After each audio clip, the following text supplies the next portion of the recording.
हरियाणा में सत्ता के साझेदार बीजेपी और जेजेपी दोनों ने ही 2024 के चुनाव की तैयारी शुरू कर दी है।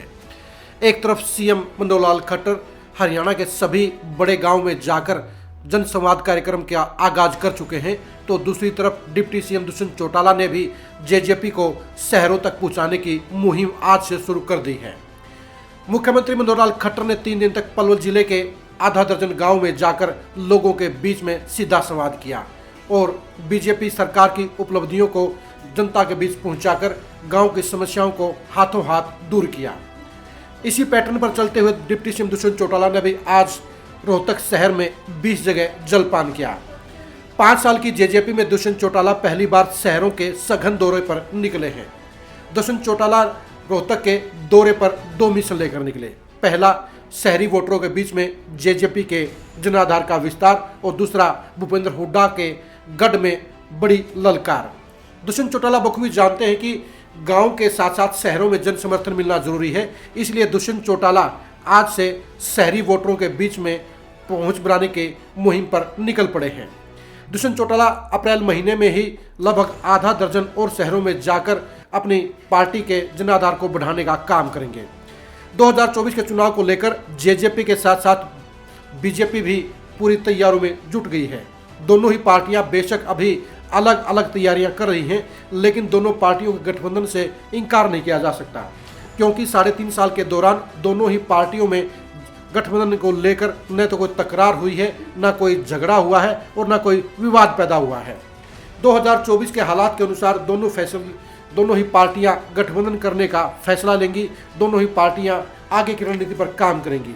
लेकिन जिस तरह से मनोहर खट्टर और दुष्यंत चौटाला दोनों ही सघन दौरों पर निकल गए हैं, उससे यह जाहिर हो गया है दोनों ही पार्टियां 2024 की तैयारियों को लेकर कोई चूक नहीं करने वाली हैं।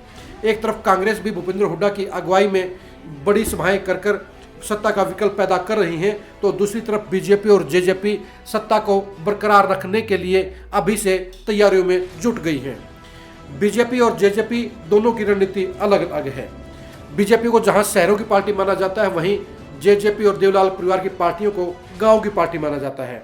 मनोहर खट्टर की अगुवाई में 2024 में गांव में जनाधार बढ़ाने के मकसद से ही मुख्यमंत्री मनोहर खट्टर महाग्रामों के दौरे पर निकले हैं और प्रदेश के 100 से अधिक गांव में जाकर वे बीजेपी के जनाधार को गांव में प्रसारित करने का काम करेंगे, बढ़ाने का काम करेंगे।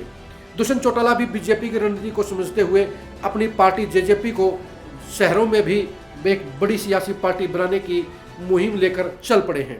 दुष्यंत चौटाला जहां ग्रामीण वोटरों में पहले ही लोकप्रिय हो चुके हैं, अब शहरों के वोटरों का विश्वास जीतने के लिए अब दुष्यंत चौटाला एक नई शुरुआत लेकर निकले हैं। अब देखने की बात यही है कि दुष्यंत चौटाला इस मुहिम में कितने सफल हो पाएंगे और जेजेपी को शहरों में कितनी मजबूत पार्टी बना पाएंगे। लेकिन दुष्यंत चौटाला की यह शुरुआत काबिल तारीफ है और जेजेपी के विस्तार के लिए एक नए मुकाम का आगाज कहा जाएगा।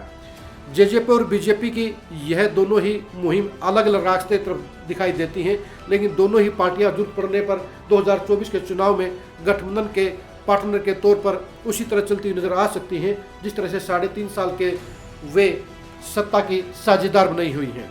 दोनों ही पार्टियां फिलहाल अपनी अपनी ताकत बढ़ाने के फोकस कर रही हैं और 2024 के चुनाव से पहले दोनों ही पार्टियां अपने अपने मुकाम को हासिल करके अपनी सत्ता को बरकरार रखने की मुहिम को अमली जामा पहनाते हुए नजर आएंगी। अब देखने की बात यह है कि दोनों पार्टियां इस मामले में कितनी सफल हो पाती हैं। बीजेपी और जेजेपी के गठबंधन को लेकर एक्सक्लूसिव खबरों के लिए आप लगातार खरी न्यूज़ के साथ जुड़े रहिए। नमस्कार।